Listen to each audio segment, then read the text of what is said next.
Good evening, everyone. My name is Lester Batiste, and I am so very grateful and so happy to be hosting the Powderhorn Poetry Series happening at the New Center for Healing Justice on the South Side of Minneapolis. To my right and to my left are amazing poets who I would love to let them introduce themselves. Hi, I'm V, poet from the Bahamas. I use they, them pronouns, and I'm really, really happy to be here. Hey y'all, I'm Torrin. I am kind of from all over the place, and I use she, her, and they, them pronouns. Thank you so much. I really appreciate the introduction. To give you a little bit of a format for tonight's event, we're going to start off with a little bit of Q&A, all right? And then we're going to dive deeply into the poetics of the night by featuring readings by all three poets here. The first question, I would love to get us started talking about the poet's journey. Specifically, when did each one of us realize that we wanted to be a poet? I think I had a kind of a weird arrival at the idea of wanting to be a poet. So I went into college studying journalism. I actually really wanted to be a novelist. It turns out I'm bad at plot and sentences, so that didn't work out real well. Plus, around 2016, really losing faith in journalism as an institution. And especially at the time learning more about the history of journalism, I think a lot about how what was going on in this country at that time also deeply overlaid itself with, learning more about the supposed suicide of the journalist Gary Webb, who is the journalist who unveiled the Iran-Contra affair, and the fact that crack cocaine in the U.S. was actually being moved in by the CIA to fund Contras. Holy shit. And, learning that at the same time as I was losing faith in these institutions because of what was going on in that moment really made me disillusioned. And then I lost all of my financial aid and I had to drop out of college. And during that time, one of the only things that helped keep me alive was going to local poetry readings. Yeah. And it was the people there who first encouraged me, who said, you could actually do something with this. You're kind of good at it.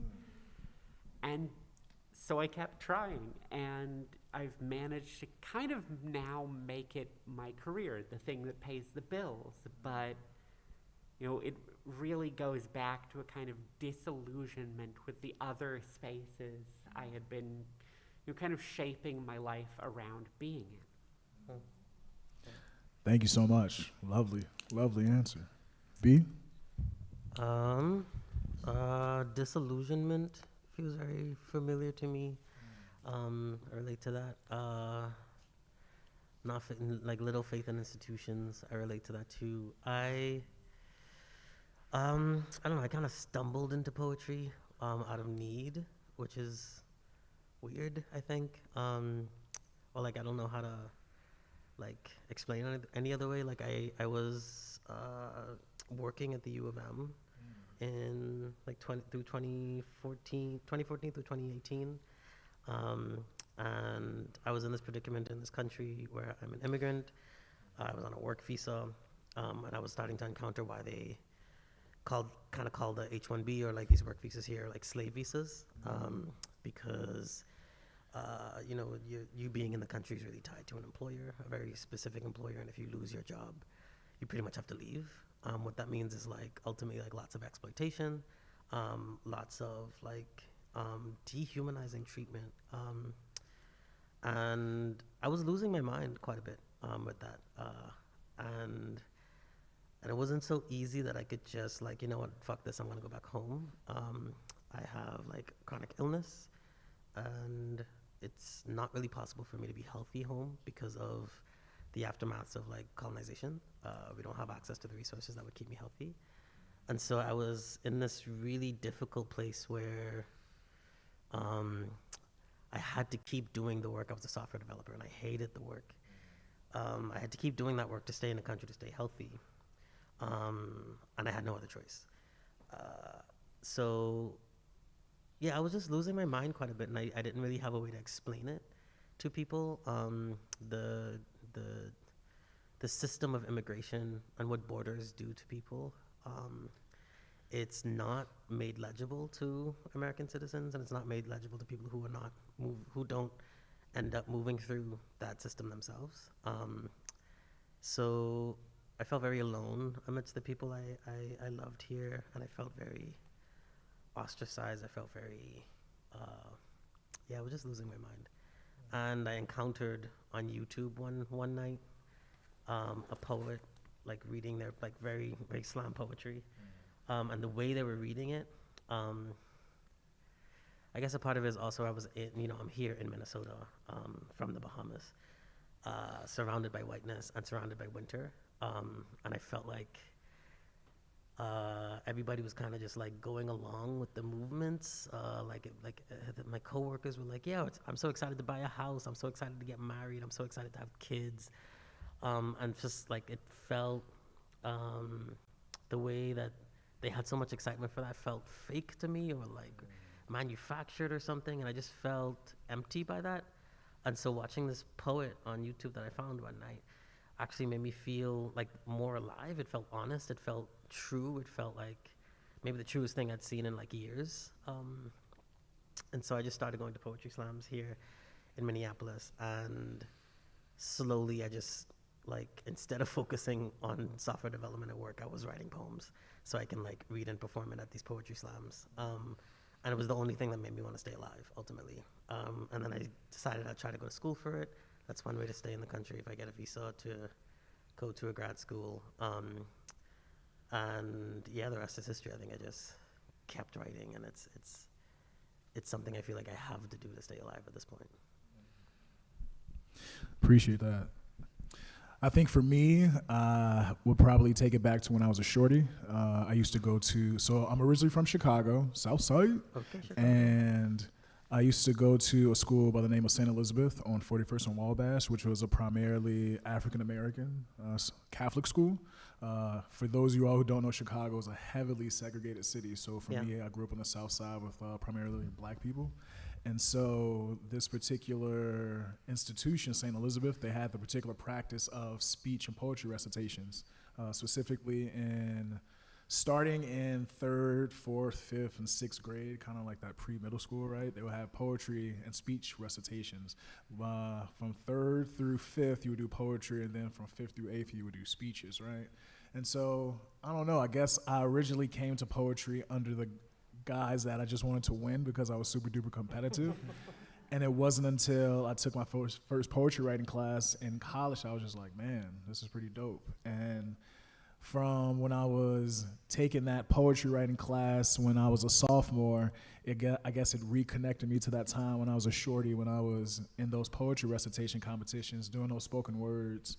I think one of the first pieces that I ever memorized was County Cullen's, do I marvel at this curious thing, right? And like back in the day, I had no idea what he was really talking about. And it wasn't until I took that poetry class where I really started to dive deeper into form, be introduced to a lot of the just amazing greats, right? That I really started to pay particular attention to poetry, and it just offered me language, right?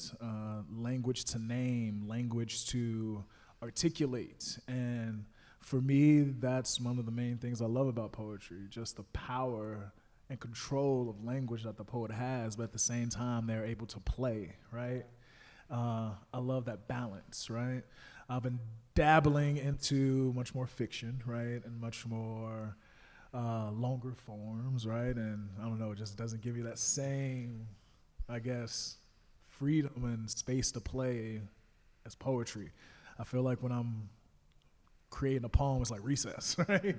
And it's, I don't know, it's freeing to a point that, you have to do it, right? Yeah. And to the point that, you're really good at it, so you got to take advantage of your talent so that you don't waste it. So no, both your answers resonated with me, and I'm just super duper excited to hear that compelling story. Can I ask you all another question? Yeah, please. Sweet. What's the most challenging part of being a poet, and how do you navigate those challenges?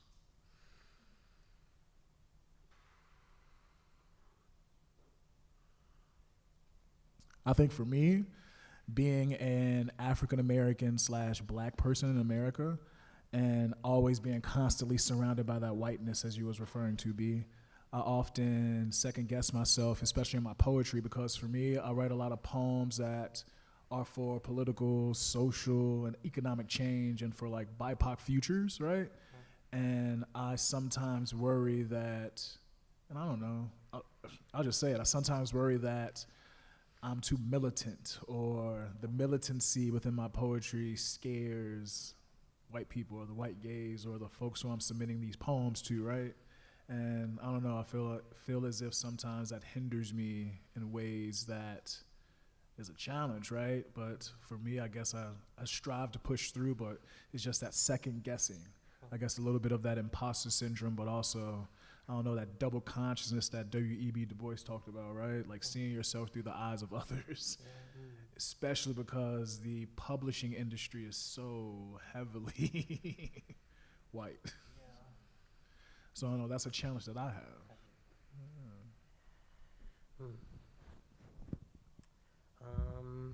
I think the most challenging thing, it being so white and being militant in your poetry and what that might mean for you in a white world, yeah. I think what's challenging for me is the constant negotiation between telling the truth and being alive, or like remaining alive. So like there's risk, right? To tell the truth of what I know, and I think we all ultimately know, or maybe, yeah, just the risk of being honest in this society is really, it's a big risk, to say the truth now. And it's becoming more and more a risk to say the truth, I feel like, given the current state of politics here. And so I'm always negotiating, I feel like, and even more so these days, the cost of telling the truth, in my work, in my life even. Maybe the poetry doesn't really end at the page. Maybe it's the language I'm trying to think through every day. And yeah, it's just, how do I toe the line of staying alive and telling the truth? I feel like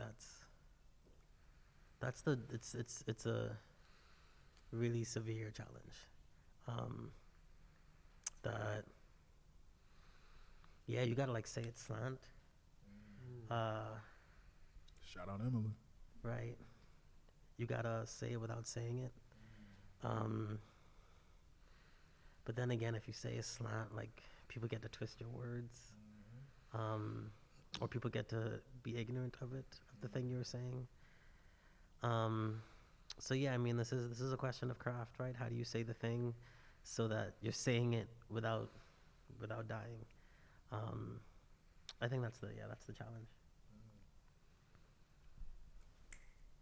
I think for me, the things most difficult about this work, obviously mediated through a very different set of experiences, but I think they're the exact same thing.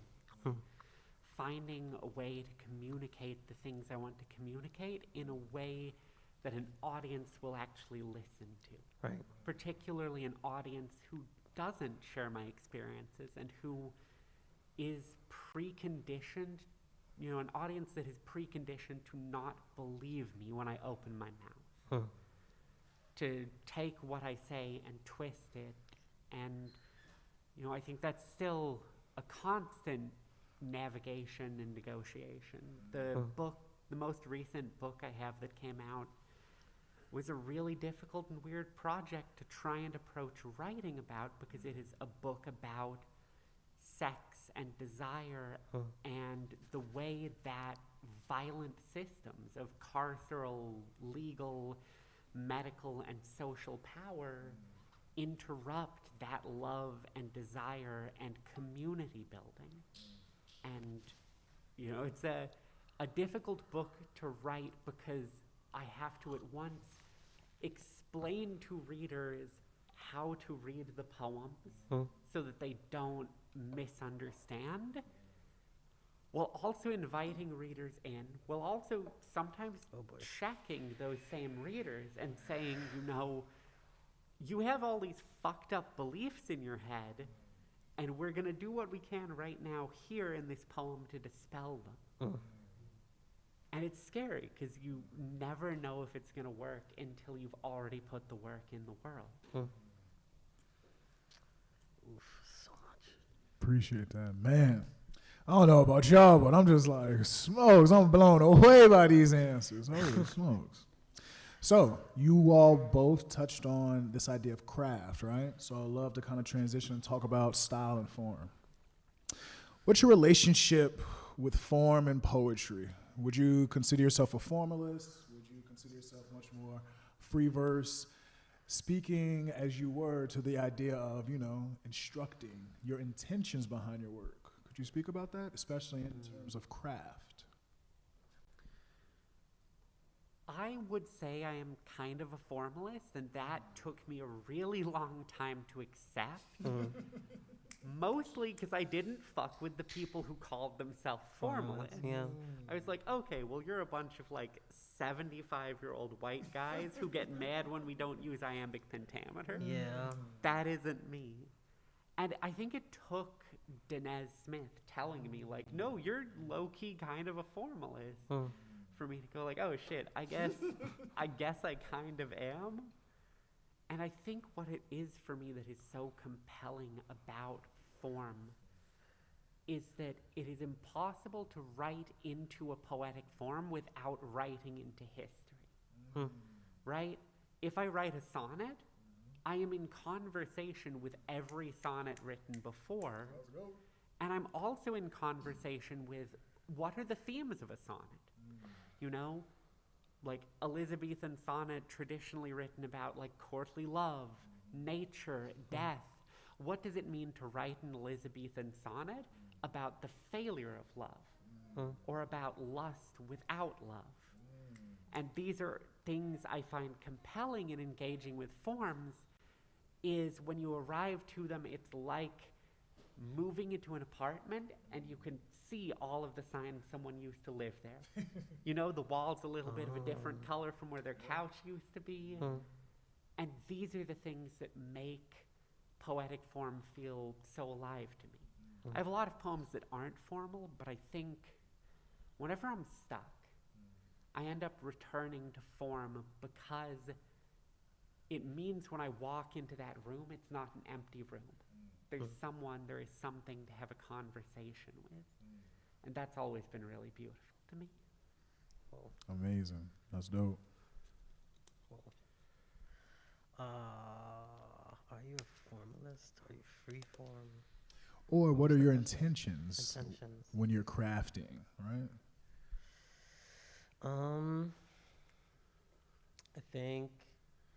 I don't know if I'm a formalist. I don't think I'm a formalist, but I don't know. I think someone would argue that I am a formalist because a lot of my poems look the same on the page.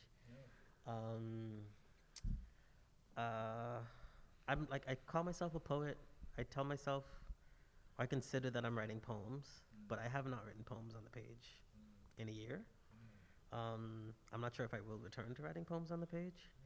I think right now the goal of my craft or my intention with language is to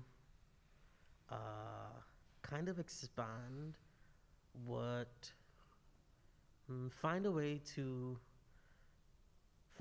reach the people who are around me or whoever I have access to, and pull open what people consider poetry is. And once I can do that, or once we maybe get to that space where we pull open what poetry is, then my intention is to make the argument that the most important thing we can do is poetry right now, given the world, given climate crisis, given genocide, given all the intersectional kind of violences happening. that are threatening us and threatening the planet. And how do I do that? I'm not sure. I'm not convinced anymore that it's on the page only. I'm not convinced it's on the page at all.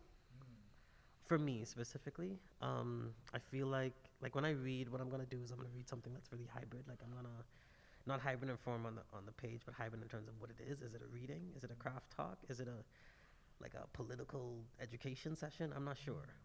But I think that's where my questions on form are now situated when I'm sitting down in a room with someone, trying to bring them into the thing that I'm trying to come to language about, or trying to bring them into my experience. How can I do that? I feel like I can't do it on the page and I'm just reading something to you anymore. And so now I'm trying to pull out of that and try to figure out, how can I use the space we have together? How can I use the time we have together so that you, by the time you leave here, you are necessarily changed. Yeah, I don't know how I don't know how to yet, but I'm trying. I think that's where my questions are on craft are like committed. That's where my intentions are. Hey, I appreciate that. Thank you so much. I think for me, just because, I don't know, I've had an extensive experience kind of in schooling, so I guess I consequently call myself a Shakespeare nerd, right? I used to love reading Shakespeare sonnets, and I don't know, I loved reading all about the Shakespeare plays and Edmund Spenser's Fairy Queen, like another variation of those popular sonnets, right? So I would definitely say I'm perhaps a formalist, but to your point, I'm always trying to look for ways to break and look for ways to stretch, look for ways to not necessarily push, but I guess find me. To my earlier point, because I was a Shakespeare nerd, I was consequently always looking for the black and brown people, right, in those kind of spaces. Yeah. And I didn't necessarily find a whole lot. And for me, that just gave me the drive, that gave me the fire to, again, space out, stretch out, create space, and use the forms, as you were saying, to my advantage, right? Literally, yes, I know the rules, but breaking the rules purposely in order to make a point, right? In order to push or challenge what the dominant group thinks that this particular form can do, right? I loved how you were speaking about that and using specific examples, right? And I guess as we continue to talk about this idea of form and talk about this idea of writing, do you find yourselves returning to the same literary devices within your writing? If so, could you maybe name some of those for us? What kind of devices you be using in this writing? What kind of gets you fancy? What's up? Well, I love think this question. part of it is anytime I find myself leaning on particular moves too much, that's when I decide to lean really hard the other direction. Yeah. You know, my first two books, I think, are really doing a lot about kind of leaning into excess as a mode and thinking about, like, how do I make metaphors that are excessive? How do I do formal moves that are excessive? How do I use, like, the line break to do things which are intensified? And I kind of got sick of it. So I got to working on the project I'm working on now, and do y'all like De La Soul? Hell yeah. Okay, so De La Soul's second album, they are responding to the way that the media has perceived them. You know, that, like, moniker they were given of, like, the hippies of hip-hop. And so they released a second album titled De La Soul is Dead, which is a complete formal and, like, sonic rejection of the first album. Well, And I have been geeked about that. Oh. So literally my approach when starting to write a third book was to say, okay, well, what would it look like to make a project that could be titled Torrin, Greathouse is Dead? And so, you know, I threw away a lot of the excess. I threw away line breaks entirely. And now I'm working in, like, really condensed prose poems like Oh. just these little boxes. And it's doing some weird shit to my writing, but that's exactly why it's so compelling to me. And so I think when I imagine what my career will look like, 30 years from now, it's going to be a whole lot of getting really good at doing a thing and then stop doing it. Well, that sounds crazy. Like in a great way, like mind expanding. I feel like I want to process. I'm gonna let you go next. I need a second to process. It's I all want to good. respond to this. I could definitely go. So when I was younger, I definitely found myself relying on a lot of sound imagery, especially because I fashioned myself as a rapper at some point, but then I was like, nah, let me go ahead and break out these poems real quick. But then, again, in my poetry workshop that I took in college, my professor, kudos to her, she challenged me. She was like, yo, you're really good at form, but like that can only take you so far. And also, it's only one literary device. Look, you gotta be able to expand your repertoire. You gotta get some more moves in your bag in order to grow. And I really took that challenge on. And so, similar to what you were saying, anytime I get good at something, I kind of try to stop. But I don't know, I try to read, right? I do a lot of reading so I can know what others are doing, especially because there's so many amazing writers out there and so many great examples that I see something, I'm like, yo, I want to do that, right? And I try it out and it just forces me to get into a different mode, and it forces me to employ the stuff that I'm learning about or reading about. And I don't know, I just kind of get geeked, right? Especially to not necessarily master something, but again, just try to get better at it, right? Because writing, as anything, is something that you can never truly master, but you can just continue to put the time into it to get better and better and better and better. Mm-hmm. Yeah. I think the reason I needed a second to process what you said, Torrin, is just the idea of just dropping what your tools, your current tools, and picking up totally new ones and learning how to use them to build the thing is wild to me.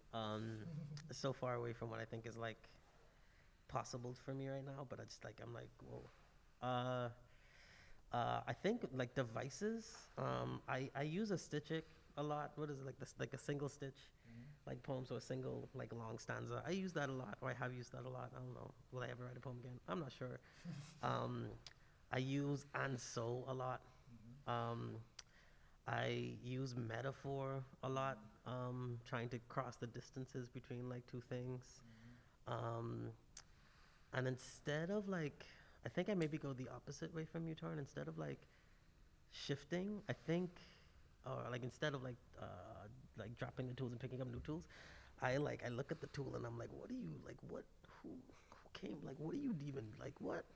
And so I've been going deeper into why I use some of the devices that I've used. I go deeper into why have I said and so many times in my writing. I've been thinking through some wild ideas about metaphor. Like, why is it that the metaphor is so mind-blowing to me? And that's been really fruitful. I think I've been thinking more about like some of these devices, specifically metaphor. Some of the things that I've been like excited to like come to language about is how I think metaphor is like the language of the planet, or it's like the language of patterns on the planet, right? It's a way that we speak in fractals. How the relationship between this thing is similar to a relationship between another thing, and how we learn about patterns across the planet in that way. And I think that's why I'm so locked in on metaphors. And I think there's other like literary devices that are doing similar things that like reveal to us our relationship or our sameness with nature or our sameness with the planet. But I'm like really locked in on metaphor. So yeah, I go deeper instead of the shift, but I'm still blowing my brain to just like, what do I do without a metaphor? I don't know. Yeah, this like made me panic a little bit. You're wild. That's crazy. As we continue to talk about our writing processes, how does yours begin, right? Do you start with an idea? Do you perhaps start with an image? Do you maybe start with a feeling, or is it much more an inspiration? Tell me about it. It's been a while since I started. So similar to what I was saying about like the tools, diving in deeper. I've been thinking about, like, I've been trying to learn more about like what has come or how I've written in the past. And what I found is like they used to call me, what was the they? When I was in a particular group of people when I was in New York, at an MFA at NYU, a lot of people called me like a first instinct poet. And like it's essentially where like a lot of my writing would come out in my first reaction to something. So I'd walk around with a notebook, and when a lot of things are happening in New York, a lot of like stimulation, a lot of different things from around the world being present and kind of overlapping across one another. And I was experiencing some of those overlappings in my body. So sometimes on the subway, I would see something or an idea would come to me. I'd be walking down the street, or I'd be in class, or I'd be something. And so much would like swim through my body that I would have to take out a notebook and get it all down. And by the time I like got it all down, I went back to type it up. It's like a done poem. Like it's everything came out in that one moment. And I need to do very little editing. So I mean, like it's kind of similar to like the way like some people might think about like the muse striking like at once. And you know, after you have to drop everything because now inspiration is now like just taking you over and you have to bow down to it. You have to just like let it take over your life for a little bit. I think that really I really like relate to that. And nowadays, I think a similar thing is happening, but maybe just a little bit differently, where writing only feels possible when I can hold many things at once in my body, to a point where I can now, like, I'm holding these things in my body and translating them down my arm to get it out via pen. And that's just challenging. It's challenging to hold all the things I need to hold in order to come to language. But yeah, I think it starts once I can't do much unless I'm like the thing has taken over my body, essentially. I don't know if that makes sense or not. I don't know if I'm making sense here. You're making perfect sense to us. Okay, cool. Keep doing your thing. For me, I guess I'm a poet. I try to look for the through lines in a lot of stuff. So I could be inspired by a song lyric, and I guess that's kind of my thing I've been doing recently. I've been trying to help destigmatize this idea of rap and hip hop and incorporate it into a lot more of academic spaces. So I've been trying to start my poems off with different rap lyrics as epigraphs in order to kind of set the frame for them. And the rap lyric could be 50 Cent, Ja Rule, whoever, right? And that particular rap lyric doesn't necessarily have to do anything with the poem, but it has to link an idea, right? And so for me, I'm often trying to look for those connections, kind of like you were saying, right? Especially as a way to be provocative, get people to think, especially get people to challenge what they perceive as normal. For me, I think it takes me a little bit of time to craft poems. I'm a reviser, not to the point of perfection, but I don't know. I really lean into the revision process kind of heavily. So sometimes I would write a poem and then, you know, not look at it for a few months, or write a poem, look at it for 2 days later. But I don't know. And I also feel as if sometimes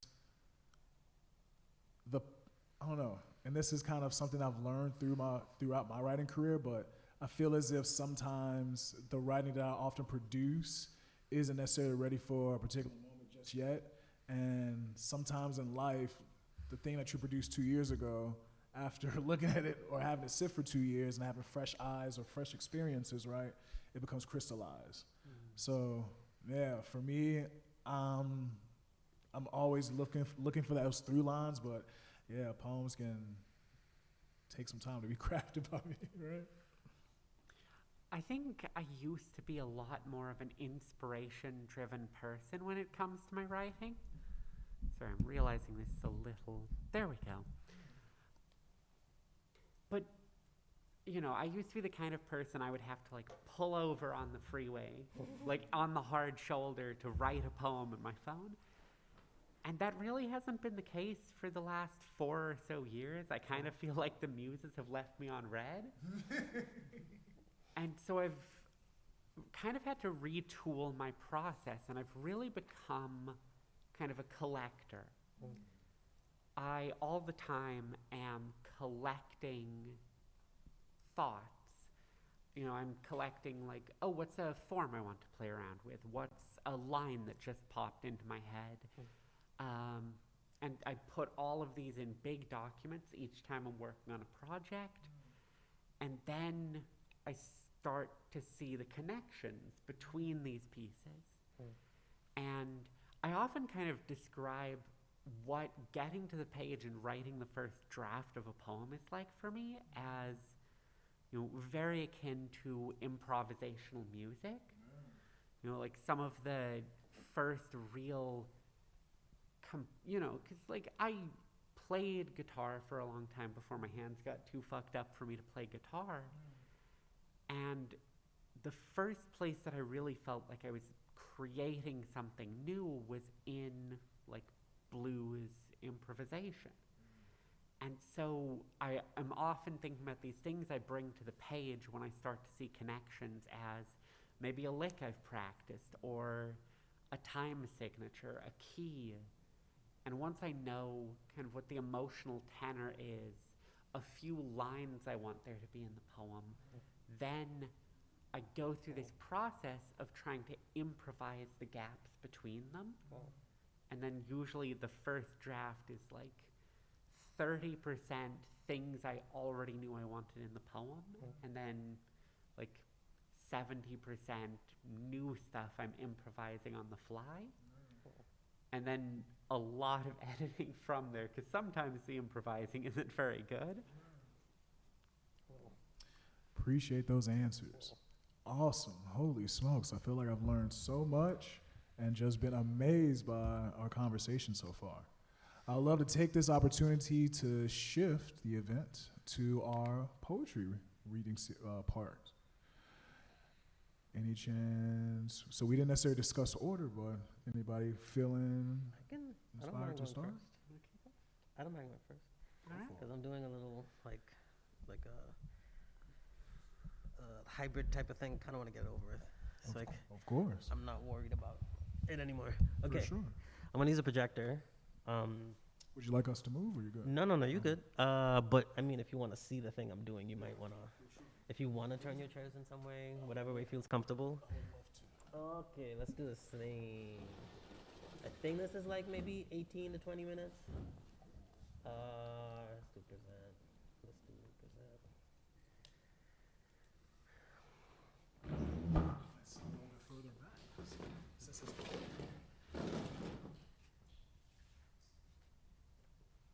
So first slide, hello, little introduction. Okay, I will not look in the back of me anymore because that is a lot. Okay. Hello, I'm B. I use they, them pronouns. I'm a poet from the Bahamas. I write about the interconnectedness between race, gender, migration, transness, disability, and the climate crisis. So everything everywhere all at once, I guess. So in this, I'm trying. I mentioned in the question, like the thing I'm fucking with form most is, I don't know, when we're in a space together, how can I provide you with whatever I can so that you leave changed. So I'm attempting a reading so there'll be poems. I'm attempting a craft talk. I'm attempting a political education section. So we'll see how this goes. I would love your feedback by the end of it if you got it, maybe after the event. So the whole thing that I'm trying to like maybe convince you of or show to you, something that I see and feel in my body, is that to be trans is very similar to being a migrant. So my argument is that migrants are trans people and trans people are migrants. Not exactly the same, right? But there's a sameness in the movement. And yeah, this talk is gonna attempt to kind of prove that. Let me start a quick stopwatch so I can track my time really quick. Stopwatch. Did you start? Okay. So, to get started on this idea of like trans people are migrants, migrants are trans people, a foundational idea is this quote, ultimately from Edwidge Danticat. So she says her favorite quote from anything she's ever read is this quote from Patricia Engel, which is, "All immigrants are artists because they create a life, a future from nothing but a dream. The immigrant's life is art in its purest form." And to expanding on this, in an essay, Danticat says, "That experience of touching down in a totally foreign place is like having a blank canvas. You begin with nothing, but stroke by stroke, you build a life. This process requires everything great art requires: risk-taking, hope, a great deal of imagination, all the qualities that are the building blocks of art. You must be able to dream something nearly impossible and toil to bring it into existence." Ooh, okay, I'm gonna adjust a bit. Okay. So, I've been thinking about this quote for 5 years now, and I wrote a little reflection, which is the first piece of my writing that I'm gonna read for this. So it's just a reflection on this idea of all immigrants are artists, and I'll read it out. I've been thinking about this idea for some time now, the immigrant is artist.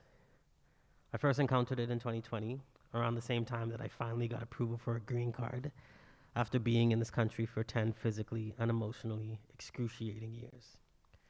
Back at the beginning of my journey, I knew I would have to leave home if I wanted to stay alive.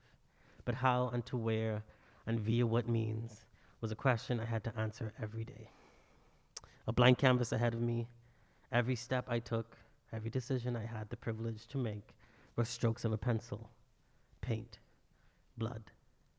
Hearing this idea that all immigrants are artists made me look back at my life till that point, look back through time, through my memory, and see it like a painter might see their work. A poet friend of mine from long ago once told me that they see their gender as art, that their gender is a thing being created and melted down and remolded every day, every second. This is what they meant, I think, whenever they said their gender is fluid. When I was a teenager, little story time, I was so sick that my growth was stunted and I could barely keep on any weight. My family and friends would refer to me as skin and bones. This meant that whenever meeting someone new at school or in a store at the mall, or when meeting a family friend, or just greeting someone on the street, I didn't have any of the discernible markers of boy or girl, man or woman. People discerned most that I was ill, that something was wrong with me, and they'd ask, "What's wrong with you?" Or, "What even are you?" And so sick was my gender. It's all people saw me as until I told them, "No, I'm a boy, I'm a man," and they'd reject it. "No, you're not." I spent much of my teenage years trying to become a man in everyone's eyes, but again and again I failed. Again and again people were confused, in disbelief when I said that I was a man. I was assigned boy/man at the same time that I was assigned the citizenship and nationality of Bahamian at birth. But both of these assignments were not enough to keep me alive, to render me as legible and human to the people around me. And in the same way that I had to physically migrate from the Bahamas to elsewhere to stay alive, I also had to migrate from boy/man to otherwise. Because I've felt them both in my body, because I've endured the way both gender and nationality and citizenship are policed, I know they both have to do with migration. They both have to do with borders. Some of these borders drawn out atop the land, others drawn atop the body. So this idea, some of these borders drawn out atop the land, others drawn atop the body, we're gonna spend some time with this. So what is migration? How big is this? Can you see it? Oh my God, it's massive. Lovely. So that's my migration. So I came from the Bahamas and I moved to Minneapolis. You see how far that is? I'm so happy you can see it. I couldn't see it when I was making it. I was hoping the screen would be big enough that you'd see. Anyway, what is migration? Definition of migration as it comes from Google, which is pulling from, I think, the Oxford Dictionary. I think that's what it means by Oxford languages. So it's a very British English dictionary from the OGs. Seasonal movement. Migration means seasonal movement of animals from one origin to another. And then also movement of people to a new area or country in order to find work or better living conditions. That's the more modern, like, so the way we use migration now in our like political realities. Then the other one is just movement from one part of something to another. And I'm asterisking this kind of the second one. Immigration, the movement of humans between regions and especially countries and nation states. So that's what migration has come to mean, kind of a stand-in for what we consider immigration now. What is policing? So you have migration, which is a movement across humans, a movement of humans across regions and especially countries and nation states. So policing comes in when you attempt to enforce a border, enforce a difference via punishment, incarceration, exile, or outright and overt violence. Policy is decided via state politics and social norms and is enforced via policing, via large armies and armed groups, for example, Minneapolis police, paramilitary forces, neighborhood watch is what I meant to put there, or like, what's the neighborhood corporations that decide like how a neighborhood should be, and then you have to HOAs, like HOA shits. They're like pretty much small states, and and they police what's happening inside their neighborhood. It also happens interpersonally on smaller scales, right? In our everyday relationship, policing happens via parenting and elders, chosen family, lovers, partners, friends, neighbors, I guess. How is migration policed?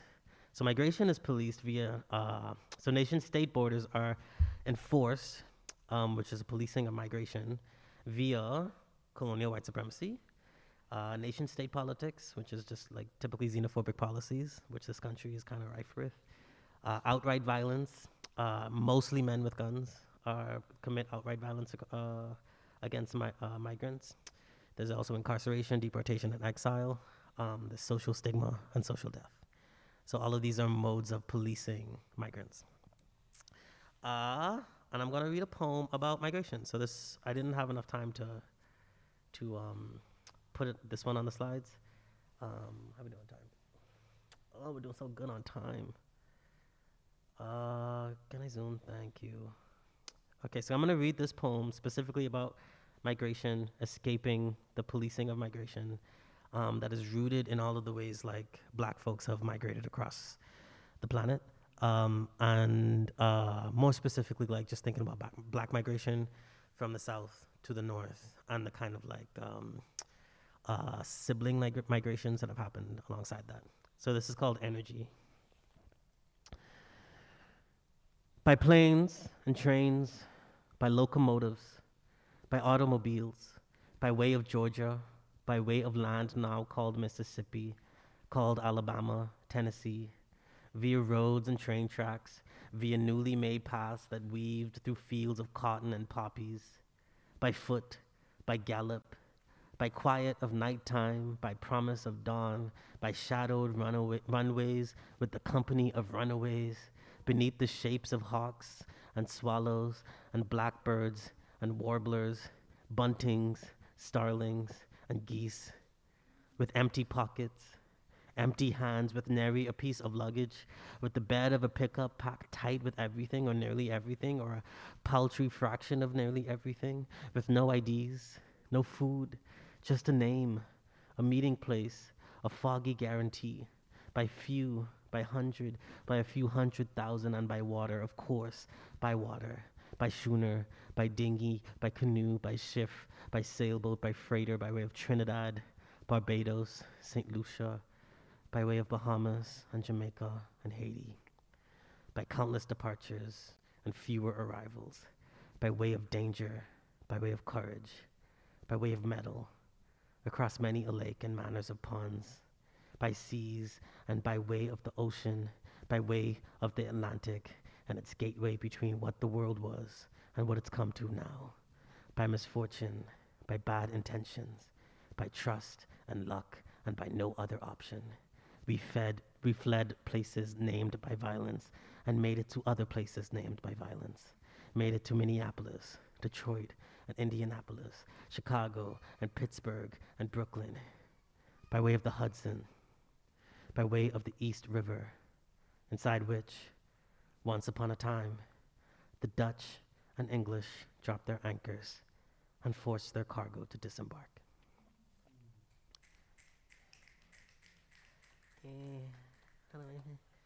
Oh, cute. Okay, so that's that energy poem, and it's about, the movement of, again, black bodies across the earth. Oh no, I'm having telephone. Oh no, am I connected to Wi-Fi? I need the photo. Are we connected? Okay, I'll refresh. Come on, photo. IBM pronouns, blah, blah, blah. Okay, here's photo. So we're talking about migration. Now let's talk about gender. What is the gender binary? So I'm gonna use as a little bit of like help this tool that I use to help come out to family and friends as genderqueer. This is literally a photo of what my aunt and I collaboratively drew together when I came out to her last July. My partner took this, my partner who's right here, Suchi, took this drawn thing and then like typed it all out so we could see it. I won't get too much into it, but this is me trying to outline what the gender binary is, what it means to be a boy or a man, what it means to be a woman and a girl or a girl. So you can kind of see the split down the middle, so that to the right is these qualities of what it means to be a woman, and to the left is what it means to be a man. Like they're kind of straightforward. I think we all have these like kind of socialized inside of us what it means to be a man or a woman, but I'm gonna quickly go through a few. So a man is like strong. Can you see the mouse moving? Yes, you can. Great. So a man is strong, head of the house, provider, breadwinner, pays for things, knows what to do and not to do, respectful to women, is muscular and not soft, so not emotional, tough, don't cry, and has control. Is CEO and president and does hard labor. Typically is police. When it comes to romance, it's with women, only with men in secret, or not at all. Makes women feel pretty, protect her, becomes the dominant figure, send flowers, take care of family needs. This is really a lot that my aunt came up with. We like documented how she like thought about men and women. The colors that they're supposed to wear is pretty much any color except pink, but blue is associated with masculinity. And then wearing pants, suits, plain jewelry. And then for women, it's supposed to be feminine, so you're supposed to look pretty, have your nails done, have pretty hair. You're not supposed to be muscular. You're supposed to be just a backup to men, I think maybe was supposed to be read. Women have less control of emotions, take care of children and husband. They're supposed to be soft, clean, cry, sensitive, emotional, house chores. Their work is supposed to be like secondary, so secretary, so maid, so nurse, never the doctor, never the CEO, never the head of X. In romance, it's supposed to make a man feel good and supposed to cook and clean. They wear dresses, they wear blouses, they wear colorful jewelry, and they're supposed to specifically pink. At the top, some like very immediate visual things are like men are supposed to wear the pants, women are supposed to wear the skirt, women are supposed to have longer hair, men are supposed to have short hair.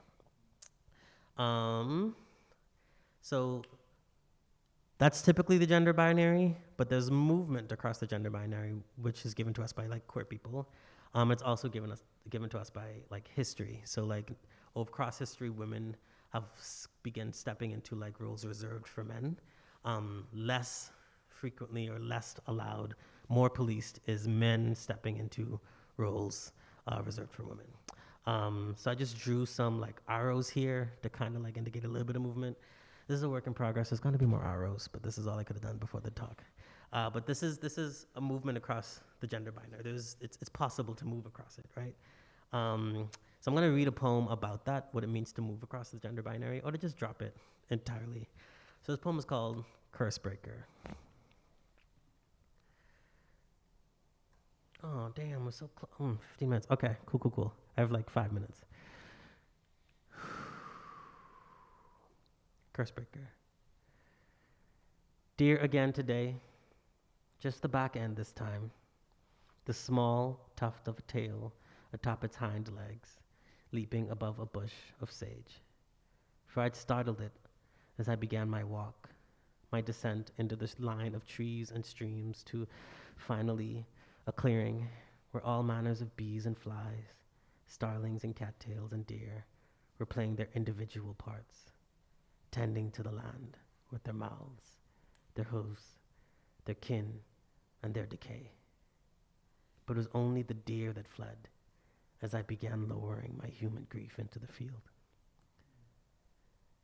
If I'd had enough of anything, agony, frailty, these oaks I beg each year to stay strong. No, please retain your verdant leaves, are all good contenders. But it's most likely the late epiphanies I'll wish to do away with, if ever given the chance. For long enough, I laid at the fringes.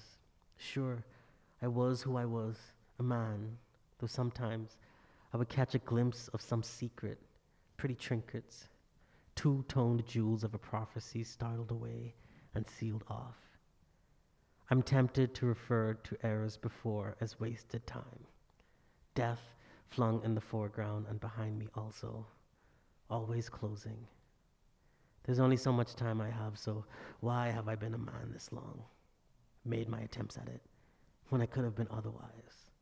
Lone and lonely perhaps, but also at last myself. I've been reckless. I've given everything over, made my saving throws, and so what now? Blossom? Bend to drink finally from the opal streams? Peel the ill-fitting, stubborn frame from my perfect skin? Grow antlers? Lay down my sword and disappear into the line of trees shifting in the breeze? Find my feathers? Find a perch on the bows? Find my pitch and sing?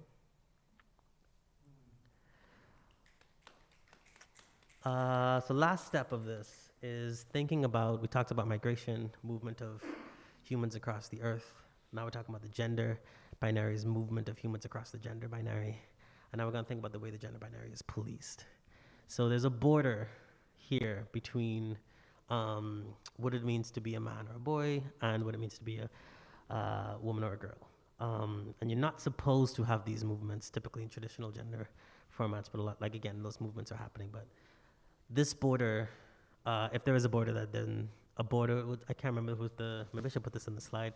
A border implies the violence needed to maintain it. I can't remember who that quote is from, but if there is a border, there is an implied violence. And so how is gender policed? I have nation-state borders to remind you. So for example, in the border between the United States and the Bahamas is policed by these things here, which are very similar for the way men and women, the difference between men and women are policed, which is colonial white supremacy. Nation-state politics, so trans and queer phobic policy, social stigma, violence, brutalization and murder of trans and queer people, exile from family and community, and social death. So this last poem I'm going to read for this evening is about gender policing. It has some violence against the speaker, which is ultimately me, the person in this poem, withstanding threats of violence. So just in case that's triggering. So I guess trigger warning for violence against trans queer people. So this is called Poem About Policing, and it took place while I sat in a park.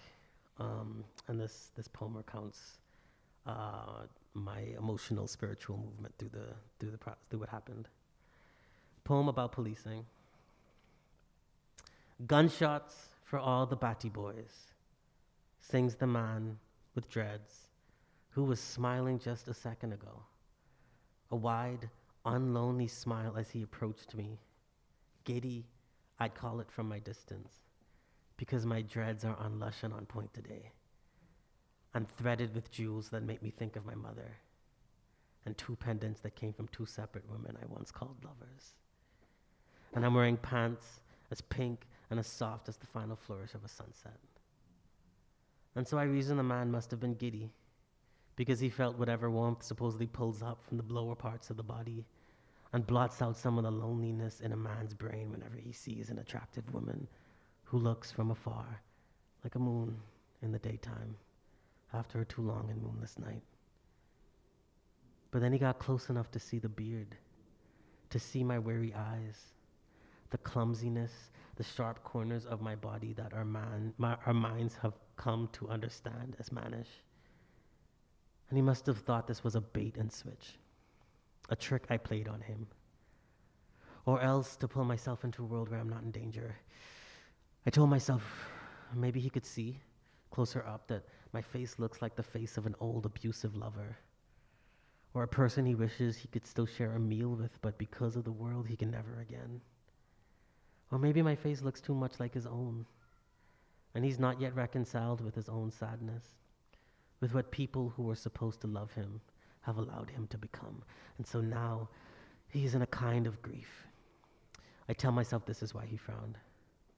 I tell myself this version to eclipse the other version, so that the poison pouring through my capillaries, the clouds pouring into my synapses, the panic, the reaper of my imagination would be soothed, would be disarmed. But the man is unconfused now and has begun singing about his new need for revenge. Gunshots for all the Batty boys. So Batty boys is a slur for men being read as sissies or men being associated like looking like women. It's a Batty boy.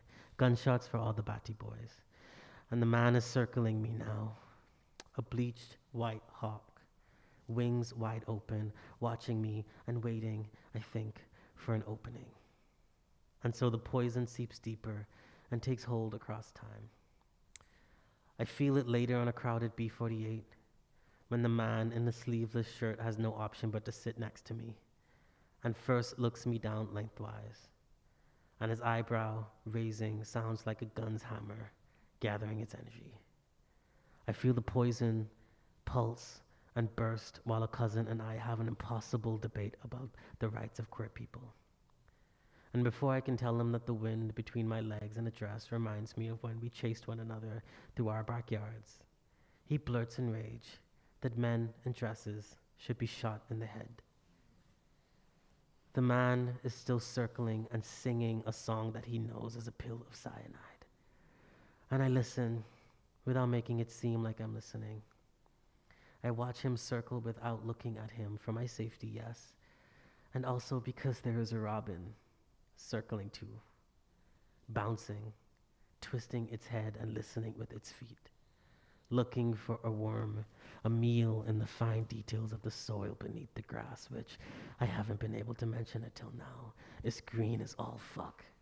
The field so thick and wide and green that, looking at the robin trotting through it, the man and the gun and the poison disappear, and I begin to imagine, what if what we call the sea was not water, but thick, many feet tall grass with breezes threaded through it? I imagine, what if robins were to flutter through the green, green sea? What would that do to our forms? What would that do to our metaphors? So that's it right now. So I only have 20 minutes. But I'm working on a longer talk, and I think the next steps I'm thinking about is like, how do I illustrate, or how do we talk about how gender is different in each country or in different cultures? What it means to be a man in one country is different than what it means to be a man in another country. And so if a man is migrating from country A to country B, that person is also kind of moving through a transness in gender, because gender is different.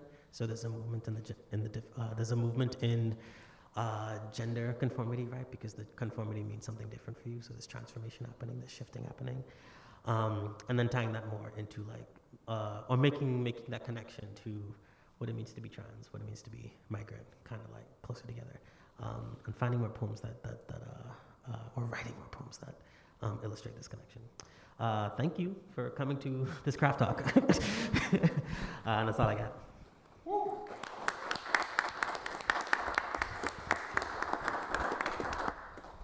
B, that was dope. Thank you.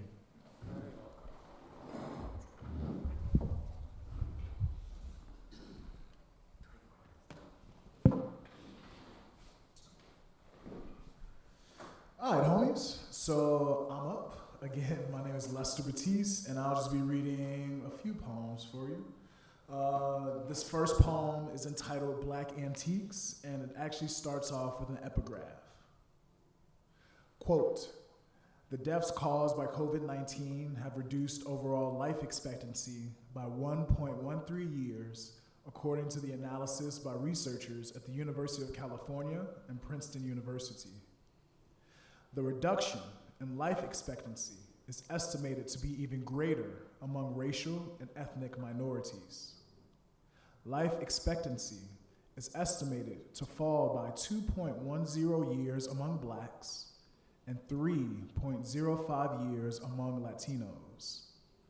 The decline would be 0.68 years among whites," end quote. Produced by my boy Rob Stein from NPR. Why can't we all grow old? Advance in age, just as sun rays slug through the day. Why not all white hair instead of salt and pepper tops uplifting our crowns? Why can't we rule land in our castles until we pass and pass it down? Why can't we leave a leg up, you see? Not inscribed by them, but us, you see? Why can't my homies not trap out the bando and everywhere we stain? Why can't I make it with my day ones? My friends who grew with me now take aim. Why will others see life in their 80s, 90s? I'm stuck at 65. Why can't I imagine times with my great-grandkids, not plots, tombstones, or graves? Why can't this country turn down the melting pot from boiling over with rage? Why can't I simply live? How can I survive to become a black antique?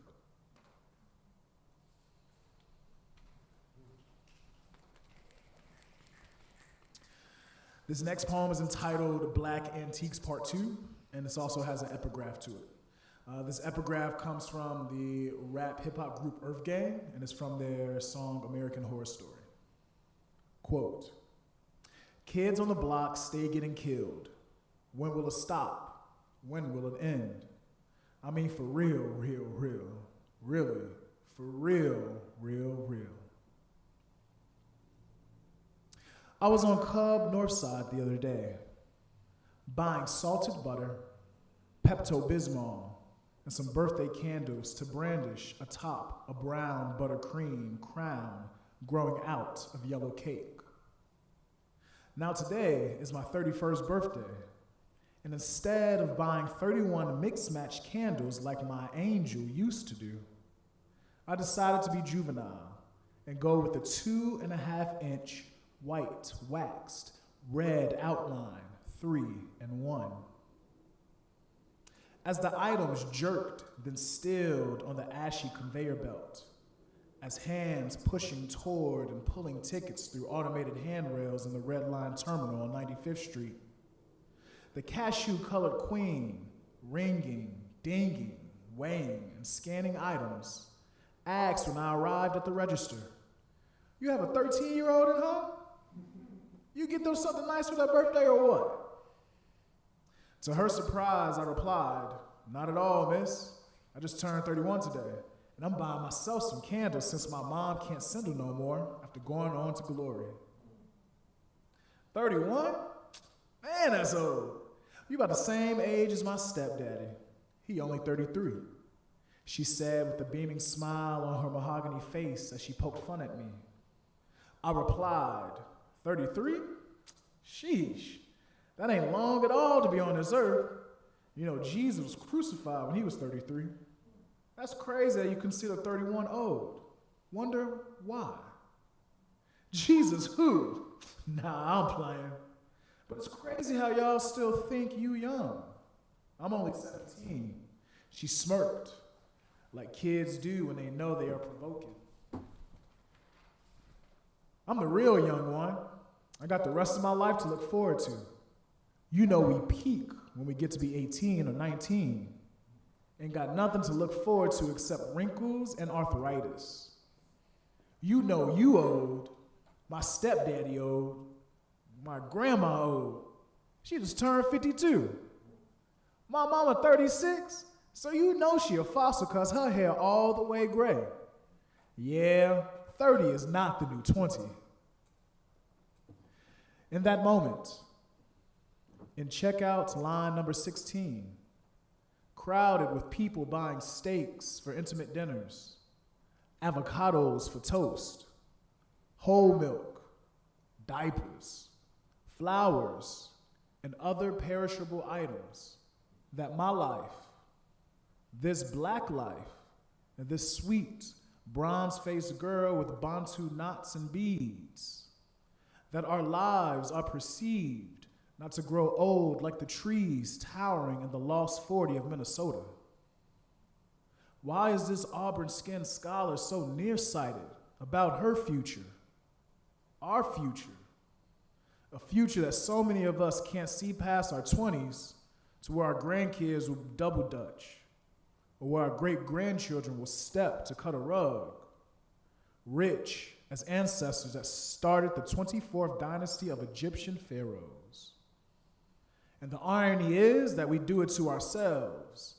We kill ourselves just to kill the op. We go live on these socials just to show we pop. We don't go to school when we don't need to stop. And this is all for what? Guap? Blue blacks with white man faces you spend just to imitate other people's places? I mean, for real. Really? For real? If we do it to ourselves, could we undo it to ourselves? Get old like the Grecian urn during the unequal time when the blind bard called bodies Ethiopians. I always wondered what we used to call ourselves to refer to ourselves.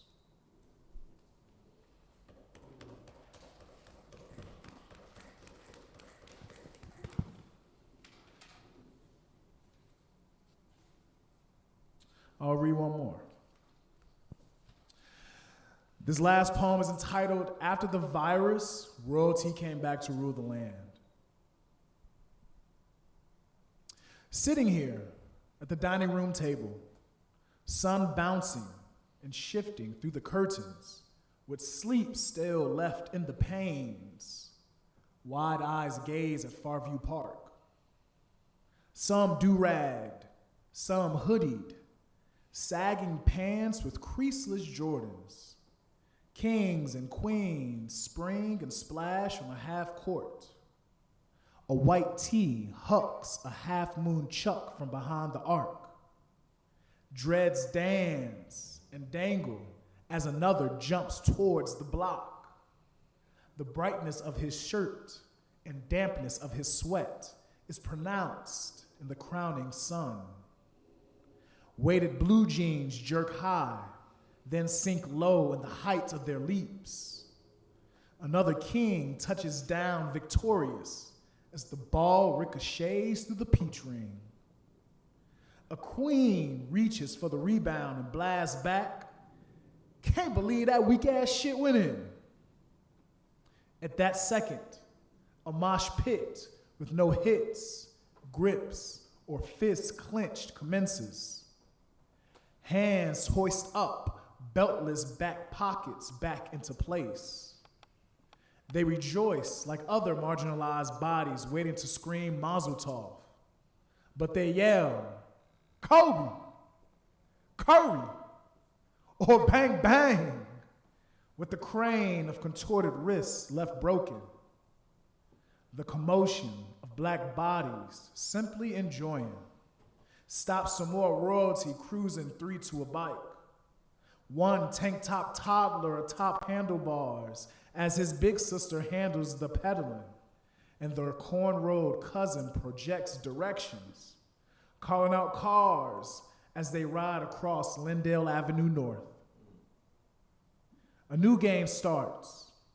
One king possesses the ball, begins to dribble, jukes left, throws hips right, head fakes twice, with other limbs to throw off his op. Sire shoots. Then the concrete choreography begins anew. Ballet broken by shoot for it, used to settle disputes, while hydration is puckered from a peach knee high.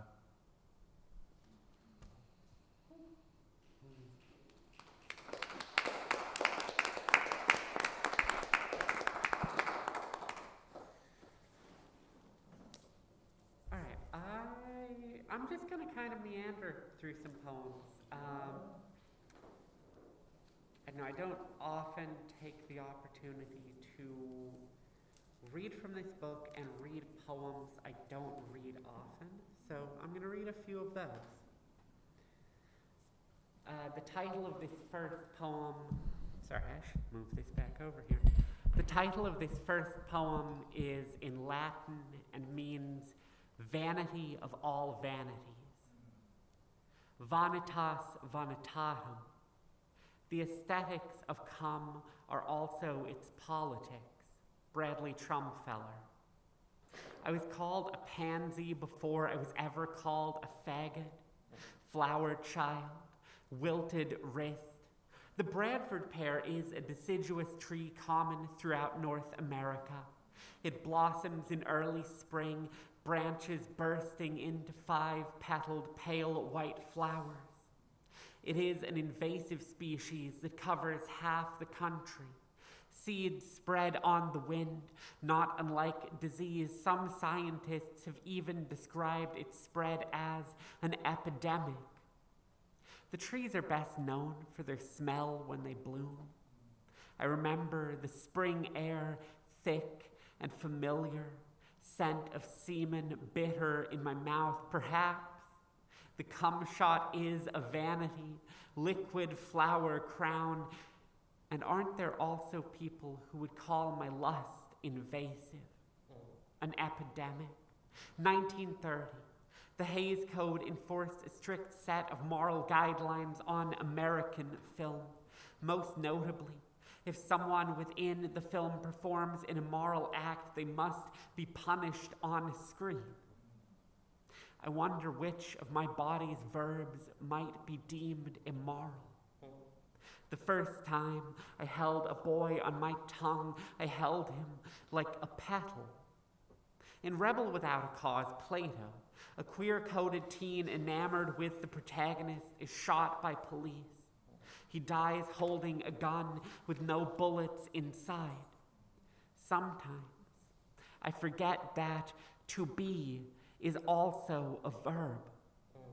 For years, I've been obsessed with poisonous plants example.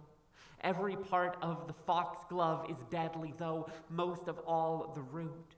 As a child, I chewed its petals bitter and splayed in the grass. I didn't know it was poison, only the way it tore through my body.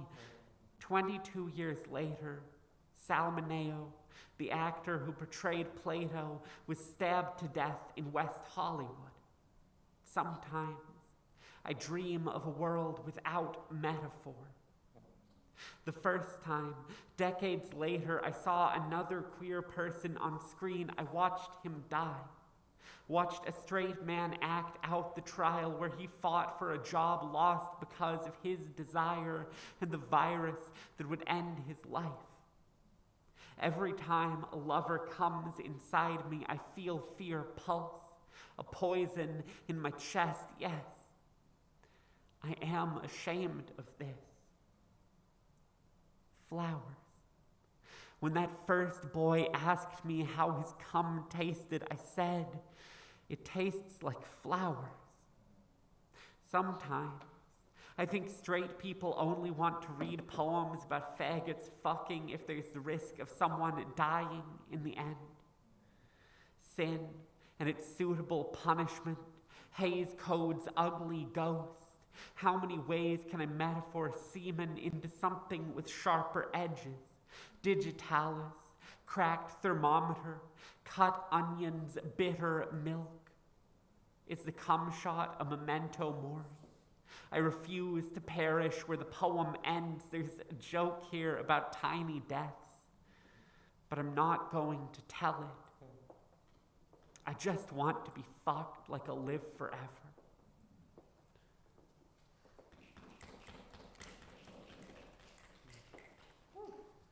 Then I'll read another poem. That one is in conversation with. This is a 3-part poem. Oral history, a triptych. 1. The preacher screaming, yoga pants are sin, calls me sinner, sodomite, eyes at my red lips and how they paint my mouth into a door, and this act is meant to ward off any common angel of death.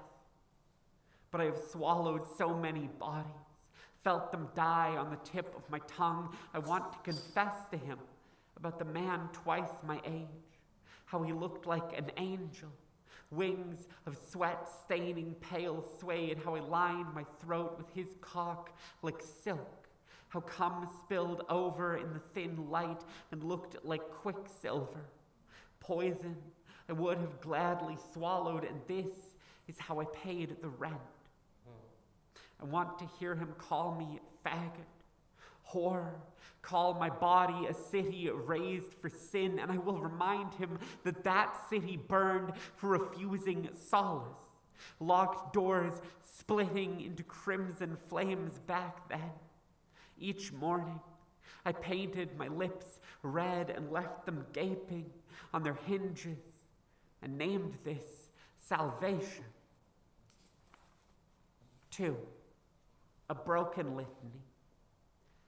I remember the hands, thin fingernails manicured, palms creased as butcher paper around a cut of meat, deep callus in the bed of the thumb, the scent of overpriced cologne, lavender sharp, thick tufts of hair across his chest, coiled silver like metal shavings, his 3-day stubble, the brilliant red rash it left along my collarbone. I remember the drink he mixed me, the money he paid me, the taste of his sweat, the meal I bought on its credit, the small and costly lie I did not tell, how it fed me, how silence made me a man by omission.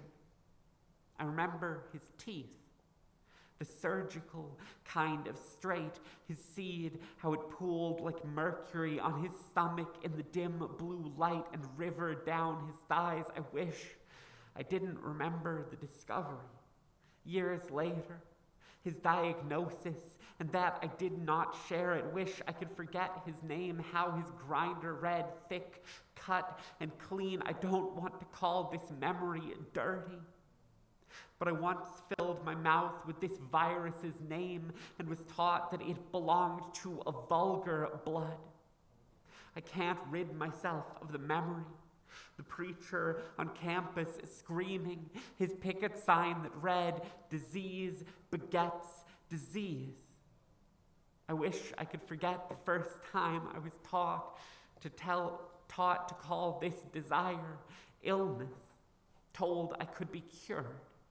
Instead, I remember my tongue was first named dirty the day it passed through another boy's lips. Remember this man's lips, chapped and pressed to my cheek, wilted sunflower tattoo across his calf, the tan line dividing his bicep, the jagged scar behind his right ear, his favorite drink, the water from the faucet, his hands laced with tendrils of steam, his broad palms, their skin flushed a guilty red as he scrubbed each finger clean. 3. A bod with autoimmune disorder. Stigma, the place in plant's anatomy where sperm is received, and the stigma is also a marking of disease. a red X across the door of those infected with the plague. And wasn't HIV once called the gay plague? Perhaps then the word faggot too is a stigma when it marks a door or body. And aren't these both places where something is received? When this older man, face sunk as damp earth, invites me over, feeds me drinks and the promise of money, I make myself an entrance to receive him. Blossom my lips, my tongue, the slick stigma sold for another night of food. He comes across his chest. Seed sprouts a corset of orchids, blooms his palms into funeral bouquets. He will not let me taste it, and I wonder if he is dying. He slips me a handful of cash, kisses my cheek at the door. Later, pinioned by the blue light of dawn, I stroke myself to the memory and the pile of bills marked with red ink. I weep and come in my own mouth, hold it there, dissolving like honeysuckle, candied petals across my tongue.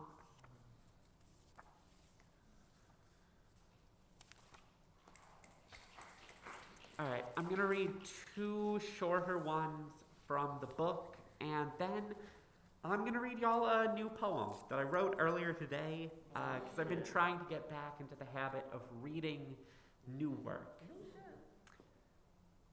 This next poem is a double sonnet and a golden shovel, because formalist and annoying. Double sonnet for transgender dysphoria blues. After against me. All I ever wanted to be, the summer daydreamed of. Girl in the floral print dress and endless golden fields. I just wanted you to future me. When so many people want me past tense.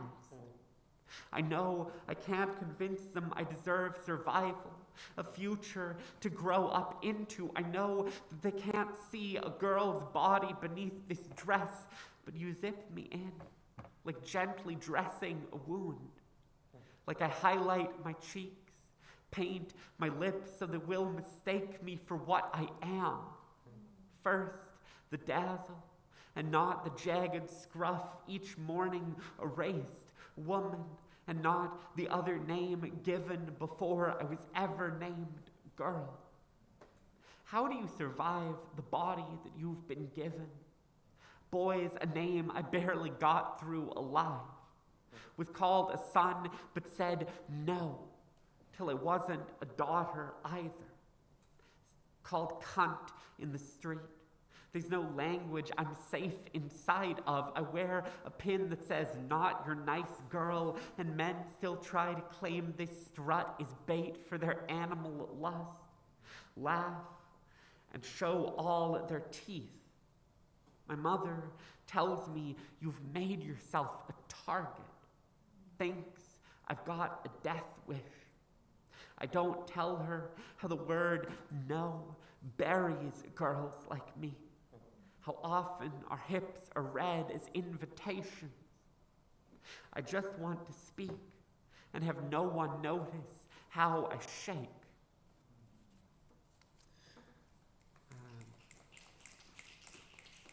And this next one is a sestina. For folks who don't know what a sestina is, it's hard. That's what a sestina is. Okay, so sestina, 6-line stanzas. There are 6 ending words called telyatons. And then you repeat those ending words or variations of those ending words in different patterns all the way to the last stanza, where each line has 2 of the words and there are only half as many lines. Shout out to the articulate definition of a sestina. They are a pain in the neck to explain and worse to write. So here is the only sestina I have ever written, and possibly the only one I ever will, because again, they're a pain in the ass.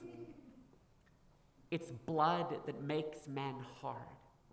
The question, who is blood, makes this a threat. Set the scene.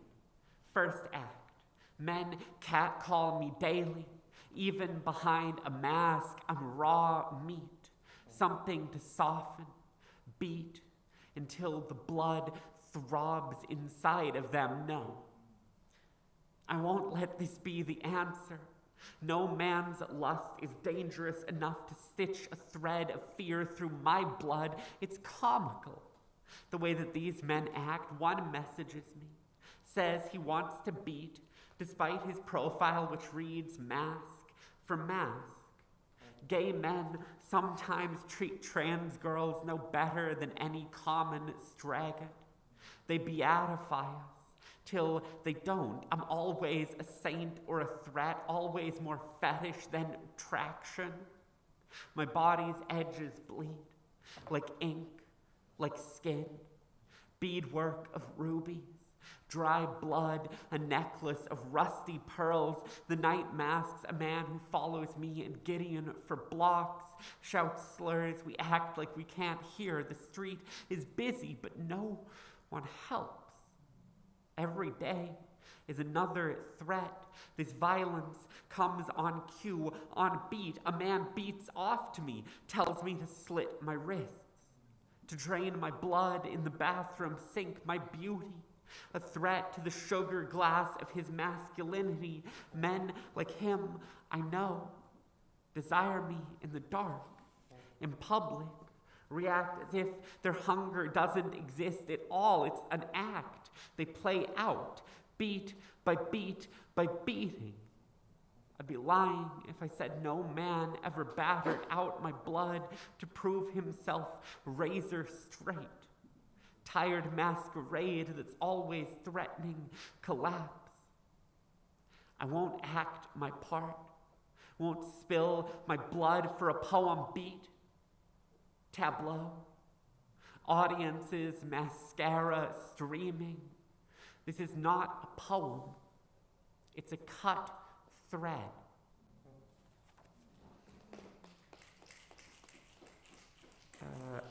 God, I have not done the reading a new poem to an audience thing in a very long time, but I don't know, today feels right for it. Okay, so the necessary background, the new project I'm working on, I said write prose poems. Every single poem is also an ekphrastic poem, so a poem in response to a piece of art. Here's the trick, none of it's real. The book is the speaker writing poems in response to a bunch of artwork in a museum that does not exist and is a recurring dream that the speaker is stuck in and returns to every night. So as an attempt to escape, the poet writes a poem for every piece of art that exists in this impossible museum, the Museum of. So this is one of those. The living wage, paper denomination, toothpicks, lacquer, 36 inches by 12 inches by 37 inches. In 3 decades, I've never held a job that paid me more than what my life required I spend. My incomes never outweighed my debt. In this light, every surface is thin enough that it's transparent, sheer as fog. It makes the model home seem untouchable, as distant as a child's daydream, unreachable as what it represents. Sometimes I walk around late at night just to stare through the gold-lit windows of strangers, just to imagine a better life. The first wound my family taught me was capital and its suffocating possibilities. Most of my generation will never own a home they didn't inherit. Each day, our savings grow more worthless. Good fruit rots on the branch. There is no gold standard, just silk-impregnated paper, plastic, holographic fraud protection measures decorated with the faces of the dead. universal currency backed by our debt. This artist wasted more money to make a point than I have in my wallet. The invisible hand of the market is getting intimate with all of our throats. I covet the tiny furniture, covet the dream it all represents. Just one match could make it vanish, could make it ash.